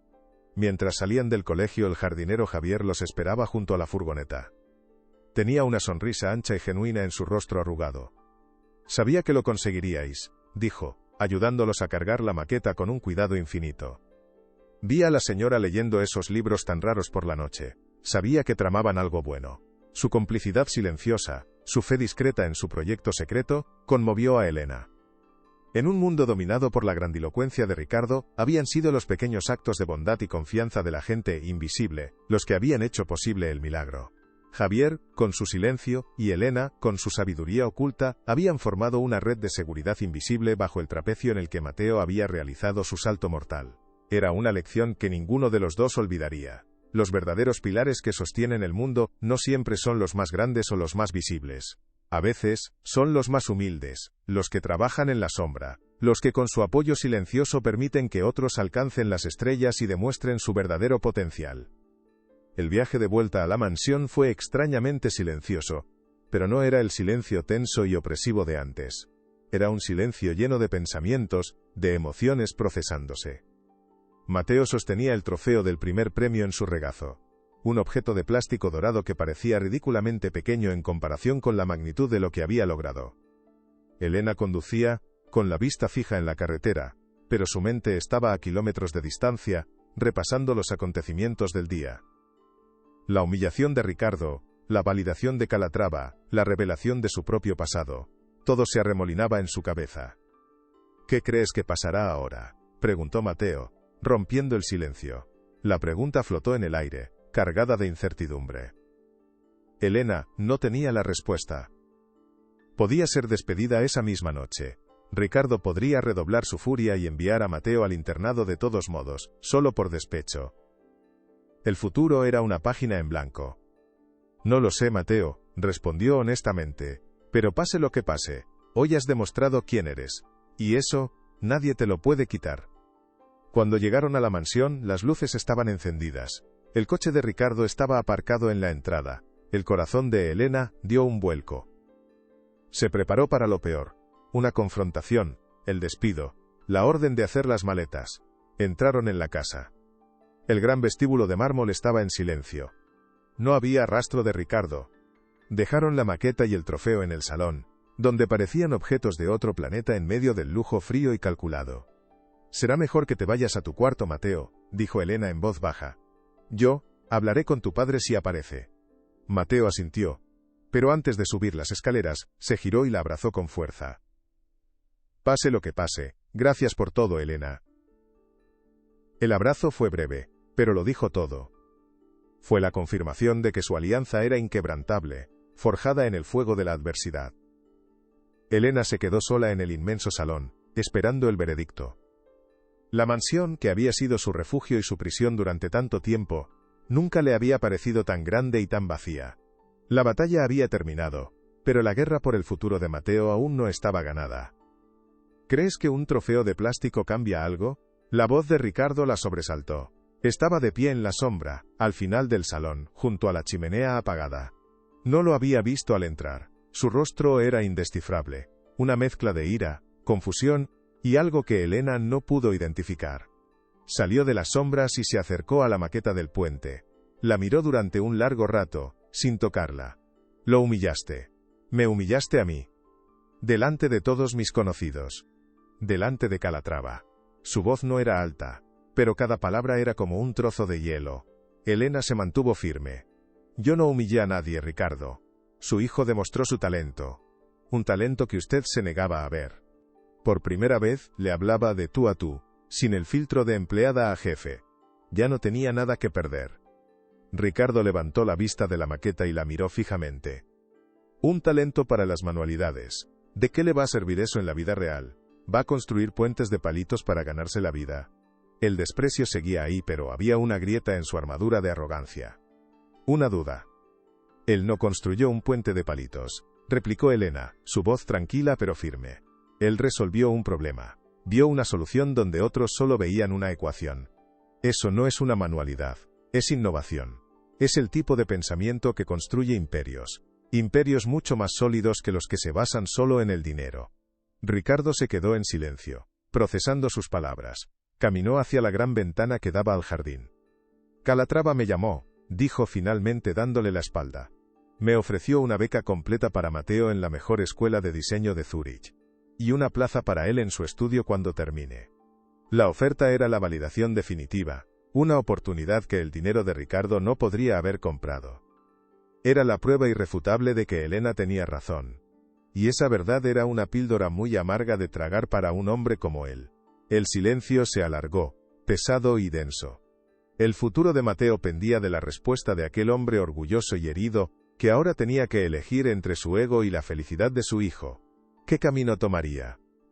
«¿Y tú?», preguntó Ricardo, todavía de espaldas a ella. «¿Qué hay de ti? Calatrava también me habló de ti. De una promesa perdida de la arquitectura». Se giró lentamente, y por primera vez, Elena vio algo en sus ojos que no era arrogancia ni desprecio. Era una especie de respeto a regañadientes. Una curiosidad genuina. «¿Por qué? ¿Por qué lo dejaste? ¿Y por qué trabajas aquí, limpiando el polvo de mis trofeos, cuando podrías estar diseñando los tuyos?» La pregunta era directa, desarmante. Elena sintió que el muro que había construido alrededor de su pasado se resquebrajaba. Tomó una respiración profunda. «Mi familia lo perdió todo. Mis padres se enfermaron. Tuve que elegir entre mis sueños y mis responsabilidades. Elegí mi familia», dijo con sencillez, «y cuando ellos se fueron, ya era demasiado tarde para volver atrás». A veces, la vida no te da las opciones que quieres, solo las que tienes. No había autocompasión en su voz, solo la aceptación tranquila de una realidad dolorosa. Su respuesta, tan honesta y digna, pareció desarmar a Ricardo por completo. Ricardo se acercó a ella, deteniéndose a solo unos pasos de distancia. La miró como si la viera por primera vez, no a la empleada sino a la mujer, a la arquitecta. A la persona que había logrado lo que todos sus tutores y psicólogos caros no habían podido, conectar con su hijo. «Le fallé, ¿verdad?», dijo en voz baja, casi para sí mismo. No era una pregunta para Elena, era una confesión. El reconocimiento de su propia ceguera, de su propio fracaso como padre. En ese momento, Elena no vio a un millonario poderoso, vio a un hombre perdido, un hombre que había confundido el precio de las cosas con su valor. Un hombre que, en su obsesión por construir un heredero a su imagen y semejanza, casi había destruido al niño único y brillante que tenía delante.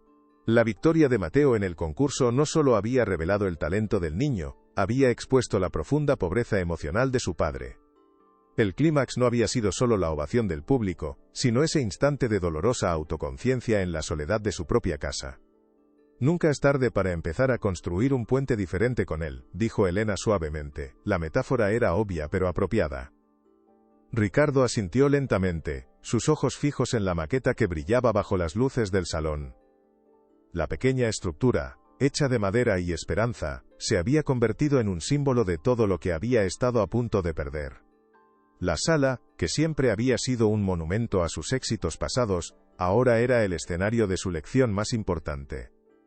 El silencio ya no era una ausencia de sonido, sino un espacio para la reflexión, para la posibilidad de un nuevo comienzo. El futuro de Mateo ya no parecía una página en blanco, sino el primer borrador de un plano nuevo y emocionante. Un plano que, quizás por primera vez, padre e hijo podrían empezar a dibujar juntos. Pero para eso, Ricardo tendría que aprender un nuevo lenguaje, el que Elena y Mateo hablaban con tanta fluidez, el lenguaje del corazón. Y esa sería la construcción más difícil de toda su vida. ¿Qué quieres, Elena?, preguntó Ricardo finalmente, su voz desprovista de toda su arrogancia habitual. ¿Un aumento? ¿Una recomendación? Dime tu precio. Elena sonrió, una sonrisa triste y sabia. Hay cosas que no tienen precio, Ricardo. La confianza de un niño, la oportunidad de ayudar a alguien a encontrar su camino, eso no se puede comprar. Hizo una pausa mirando la maqueta. Lo único que quiero es que Mateo sea feliz. Que tenga la oportunidad de ser quien realmente es, no quien tú quieres que sea. Déjalo ir a Zúrich. Déjalo construir sus propios sueños.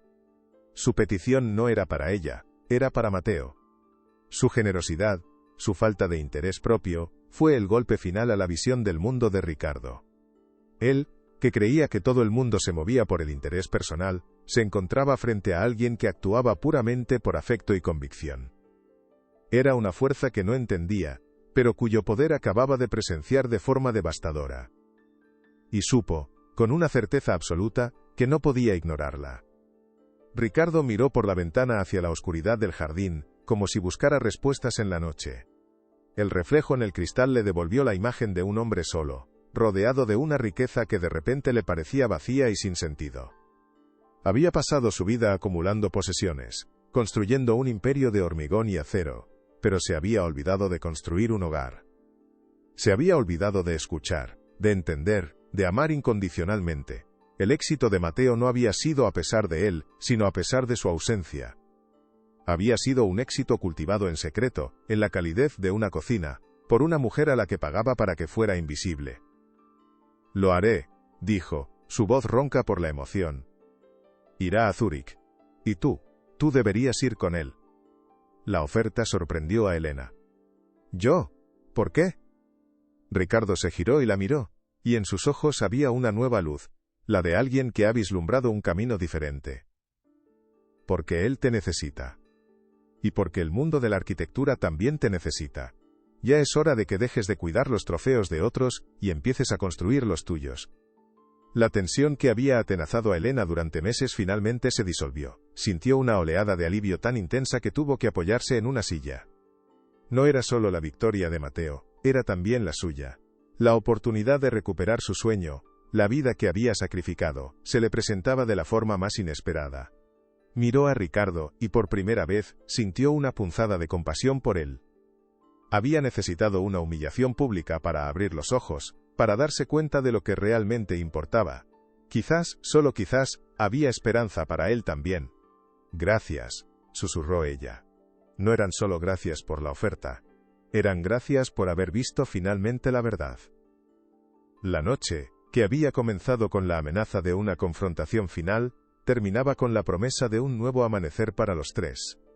El puente que Mateo había construido en el escenario, había logrado su propósito más profundo, No solo había conectado dos lados de un escenario, había comenzado a conectar a tres almas que se habían perdido en la soledad de aquella inmensa y lujosa mansión.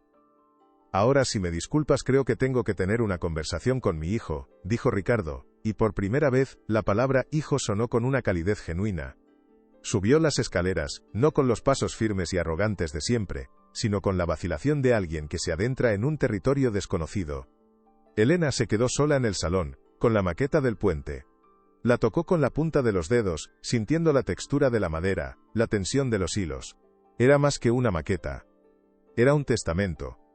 Un monumento a la resiliencia de un niño, a la fe de una mujer, y a la idea de que la verdadera inteligencia no se mide con notas, sino con la capacidad de crear, de conectar y de inspirar. Y mientras oía los murmullos de una conversación que empezaba en el piso de arriba, una conversación que esperaba que fuera la primera de muchas, Elena supo que su trabajo en esa casa había terminado. Pero su verdadera obra, la de construir futuros, no había hecho más que empezar. La victoria era completa. ¿Por qué no me dijiste nada, papá? ¿Sobre el internado? Oyó Elena la voz de Mateo desde lo alto de la escalera. Su tono no era acusador, sino simplemente curioso. Hubo una larga pausa antes de que Ricardo respondiera. Porque fui un tonto, Mateo. Un tonto orgulloso y ciego. Estaba tan obsesionado con que fueras como yo, que no me di cuenta de lo increíble que eras siendo tú mismo. Lo siento. Las palabras lo siento, tan raras, tan imposibles en boca de Ricardo, resonaron en el silencio de La disculpa flotó en el aire denso de la mansión, una palabra tan extraña en aquella casa que parecía tener un peso físico.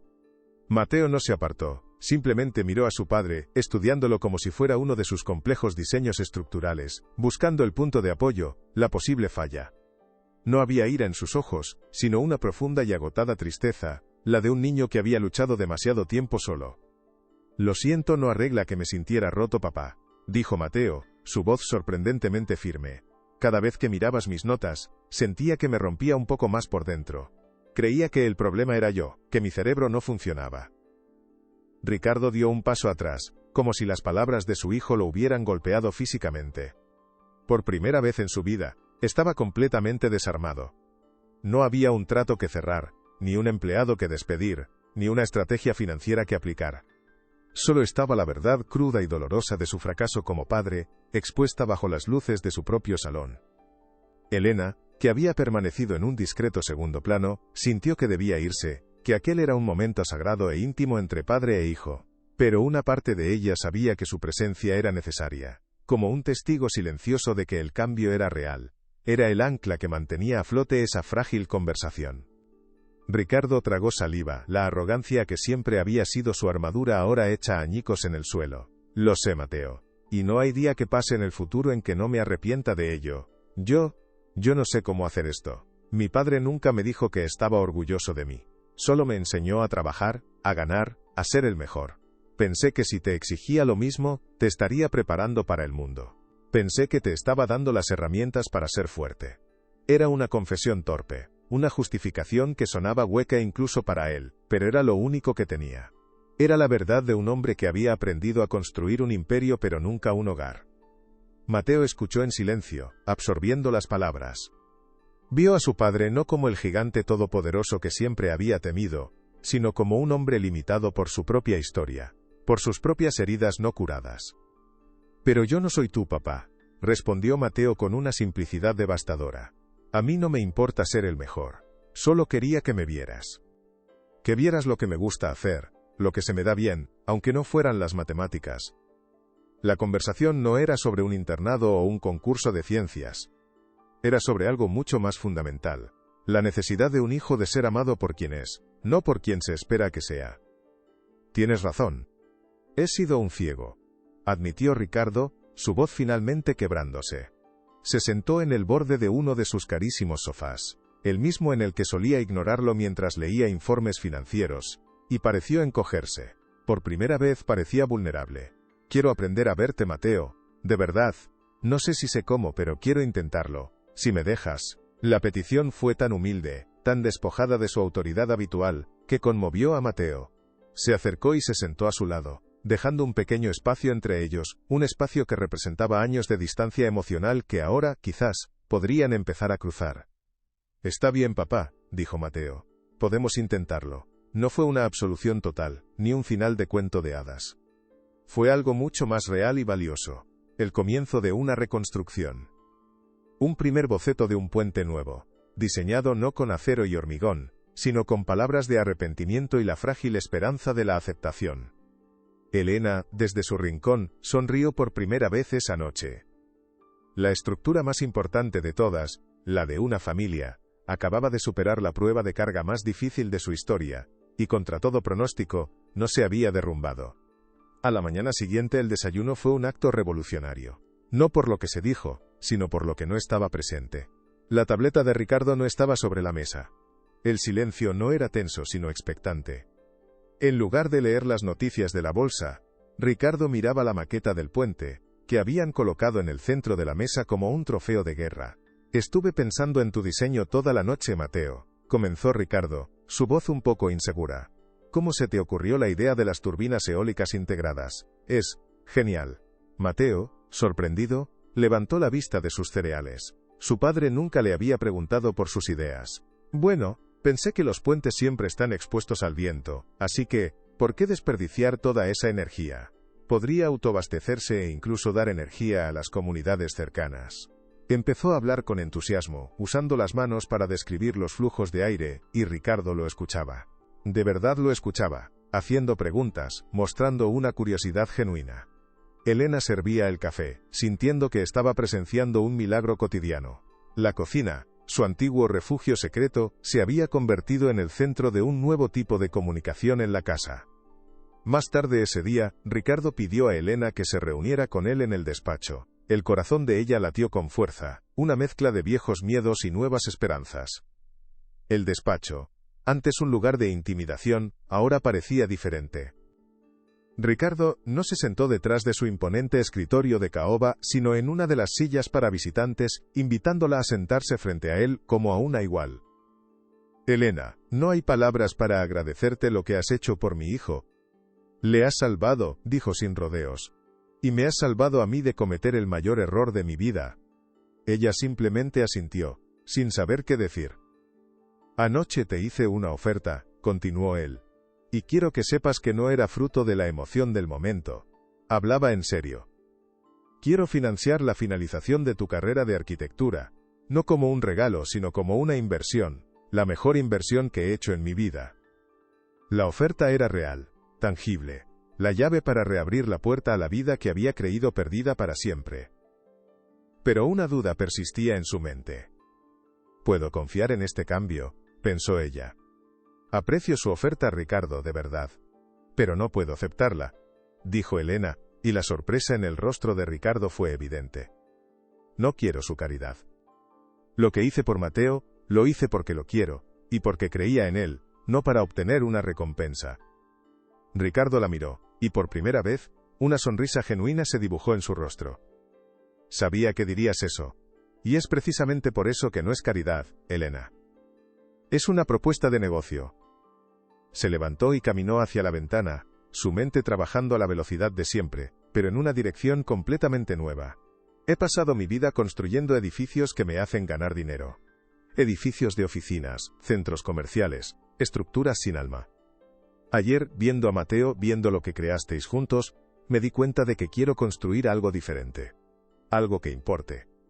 Se giró hacia ella, sus ojos brillando con una nueva idea. Quiero crear una fundación. La Fundación Suárez para Jóvenes Creadores. Una organización que buscará y financiará a niños como Mateo, niños con talentos diferentes que el sistema educativo ignora. Y quiero que tú la dirijas.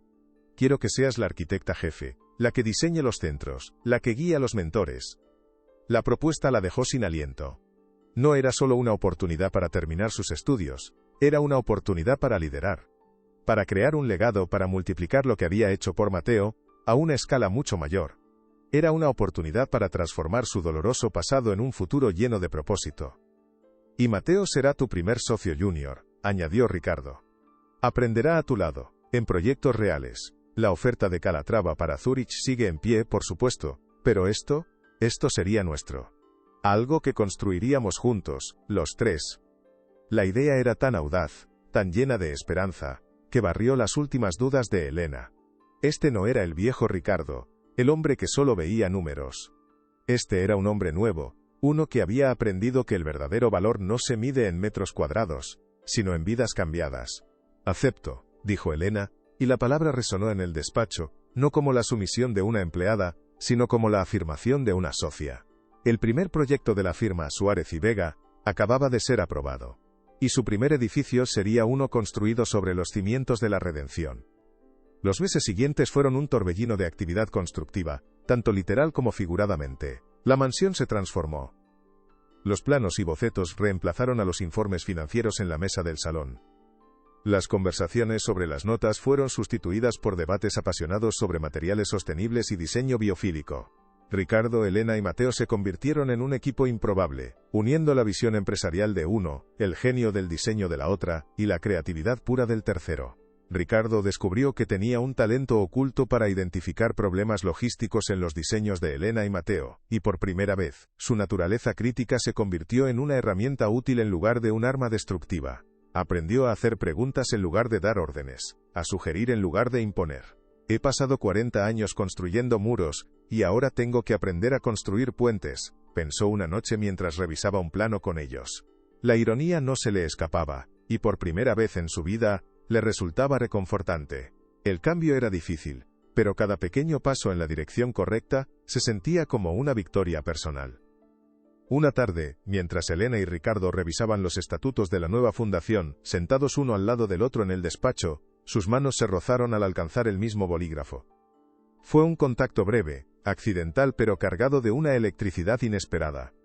Ambos retiraron sus manos rápidamente, un ligero rubor subiendo por las mejillas de Elena. Se miraron por un instante, y en ese cruce de miradas hubo un reconocimiento silencioso de que algo más estaba cambiando entre ellos. No era romance, no todavía, pero era una profunda corriente de respeto mutuo y admiración. Ricardo vio en ella no solo a una arquitecta brillante, sino a una mujer de una fuerza y una integridad extraordinarias. Elena vio en él no al jefe arrogante, sino a un hombre que luchaba por ser mejor, un hombre capaz de una transformación profunda.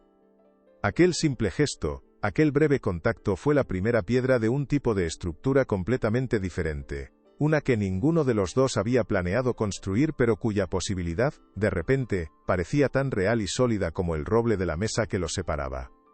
Mateo floreció en ese nuevo ambiente. La libertad de explorar sus ideas, combinado con la guía experta de Elena y el nuevo apoyo de su padre, desató una creatividad explosiva. Sus diseños se volvieron más audaces, más innovadores. Pasaba horas en su habitación, pero ya no mirando por la ventana con apatía, sino trabajando en su mesa de dibujo, rodeado de libros y prototipos. Un día, Ricardo entró en su cuarto y lo encontró completamente absorto. No dijo nada, simplemente se quedó en la puerta observándolo, una sonrisa de puro orgullo en su rostro. Más tarde, ese mismo día, le entregó un regalo. Era un estuche de cuero, y dentro había un juego de herramientas de dibujo profesionales de la más alta calidad y un nuevo cuaderno de bocetos, de tapa dura y negra, idéntico al que Elena había rescatado de la basura meses atrás, pero este estaba vacío, listo para ser llenado con nuevos sueños. Para el arquitecto jefe más joven de Madrid, dijo Ricardo. Mateo cogió el regalo, sus ojos brillando de gratitud. El círculo se había cerrado. El símbolo de su antigua vergüenza se había transformado en el emblema de su futuro prometedor. La partida hacia Zúrich fue agridulce. Mateo iba a aceptar la beca de Calatrava, y Elena lo acompañaría, no como empleada, sino como estudiante de posgrado en la misma universidad, retomando su carrera donde la había dejado. Ricardo los acompañó al aeropuerto. La despedida en la terminal no fue fría ni formal, fue cálida y llena de promesas. «Construid cosas hermosas», les dijo Ricardo, abrazando a su hijo con una fuerza que lo sorprendió. Luego se giró hacia Elena. «Y vuelve pronto, socia. Tenemos una fundación que dirigir». Le tendió la mano, pero en un impulso, Elena se inclinó y le dio un beso en la mejilla. «Lo haremos», prometió. Mientras se alejaban hacia el control de seguridad, Mateo y Elena se giraron para despedirse una última vez. Ricardo seguía allí, mirándolos, y no parecía el magnate solitario y poderoso de antes. Parecía un padre, un hombre que había aprendido la lección más importante de su vida, que la verdadera riqueza no consiste en poseerlo todo, sino en tener a alguien con quien compartir los planos del futuro. Los años en Zúrich pasaron volando, llenos de estudio, trabajo y descubrimiento. Mateo y Elena no solo fueron compañeros de estudio, sino el mejor apoyo el uno para el otro. Él la ayudó con la tecnología de diseño más moderna, y ella lo guió con su sabiduría y experiencia. Juntos, se convirtieron en una fuerza creativa formidable, ganando varios premios universitarios y llamando la atención del mundo de la arquitectura. Se comunicaban con Ricardo casi a diario, no para informar, sino para colaborar. Las videollamadas a tres bandas se convirtieron en una rutina, donde discutían los avances de la fundación, revisaban las solicitudes de becas de otros jóvenes talentos, y esbozaban los primeros proyectos que construirían a su regreso. La distancia física no debilitó su vínculo, al contrario, lo fortaleció. Aprendieron a trabajar como un equipo global, sentando las bases de lo que se convertiría en la firma de arquitectura Suárez y Vega, una firma que no solo construiría edificios, sino que también reconstruiría vidas, empezando por las suyas. El regreso a Madrid fue un triunfo silencioso. Ya no volvían a una mansión fría, sino a un hogar lleno de vida. La fundación ya estaba en pleno funcionamiento, ayudando a docenas de jóvenes. Su primer gran encargo no fue un rascacielos de lujo, sino un proyecto que ellos mismos propusieron. El diseño de un centro comunitario en el barrio obrero donde Elena había crecido. Querían devolver a la comunidad algo de lo que la vida les había dado. Ricardo no solo aprobó el proyecto, sino que duplicó la financiación de su propio bolsillo, insistiendo en que se utilizaran los mejores materiales y las tecnologías más sostenibles. Si vamos a construir algo, vamos a hacerlo bien. Vamos a construir un símbolo de esperanza, dijo en la primera reunión del proyecto. Y mientras los tres se inclinaban sobre la primera maqueta del centro, la luz del sol de la tarde entrando por la ventana del despacho, la imagen era la de una familia unida por un propósito común, una estructura perfectamente equilibrada y construida para durar. El día de la inauguración del Centro Creativo Elena Vega, fue un evento que llenó las páginas de los periódicos locales, no solo por su impresionante arquitectura, sino por la historia que había detrás. El edificio era una maravilla de luz y espacio, con talleres de arte, laboratorios de tecnología y un gran auditorio. En la ceremonia de inauguración, el alcalde de Madrid elogió el proyecto como un ejemplo de filantropía con alma. Ricardo, en lugar de dar un discurso pomposo, simplemente dijo unas pocas palabras. Este edificio no está hecho de ladrillos y cristal. Está hecho de la creencia de que cada niño tiene un don, y nuestra única obligación es ayudarle a encontrarlo. Mi hijo me enseñó eso. Y una mujer muy sabia se lo enseñó a él. Sus ojos buscaron a Elena y a Mateo entre la multitud, y la sonrisa que compartió con ellos valía más que cualquier aplauso. La placa de bronce en la entrada no llevaba el nombre de Ricardo, sino el de Elena. Una reparación pública y un reconocimiento a la verdadera arquitecta de todo aquel milagro. 10 años después de aquel concurso de ciencias que lo cambió todo, la firma Suárez y Vega era un referente en la arquitectura social. Habían construido 5 edificios públicos de gran impacto, 2 escuelas, una biblioteca, un centro de salud y aquel primer centro comunitario que seguía siendo su proyecto más querido. Aquella tarde, Mateo, ahora un joven y prometedor profesional, y Elena, su socia y mentora, caminaban por el parque que rodeaba el centro. El edificio brillaba bajo el sol del atardecer, lleno de las risas de los niños que asistían a los talleres. Ricardo, un hombre visiblemente cambiado, más relajado y con el pelo encanecido en las sienes, se unió a ellos. Se quedaron los tres en silencio por un momento, observando su obra. La estructura era hermosa, pero lo que contenía era aún más valioso. Oportunidades, sueños, futuros. Un niño salió corriendo del centro, con un cuaderno de dibujo en la mano, y pasó a su lado sin verlos, demasiado absorto en el mundo que estaba creando en sus páginas. «Construimos un buen puente, ¿eh?», dijo Mateo, rompiendo el silencio con una sonrisa. Sus palabras no se referían al edificio, sino a todo el camino que habían recorrido juntos. Elena le devolvió la sonrisa, sus ojos reflejando una década de orgullo y afecto. «El mejor de todos», respondió ella. Ricardo, de pie entre los dos, pasó un brazo por los hombros de cada uno, atrayéndolos en un abrazo familiar. Miró el centro comunitario, luego a su hijo y a la mujer que se había convertido en su socia y en la persona en la que más confiaba en el mundo. «Y los cimientos son más fuertes que el acero», afirmó con una convicción tranquila. Porque habían aprendido que la inteligencia tiene muchas formas, y que la verdadera riqueza no se encuentra en las cuentas bancarias, sino en descubrir y apoyar el potencial único de los demás. Y esa era una verdad tan sólida y perdurable como la mejor de las construcciones, un legado que seguirían edificando, juntos, el resto de sus vidas.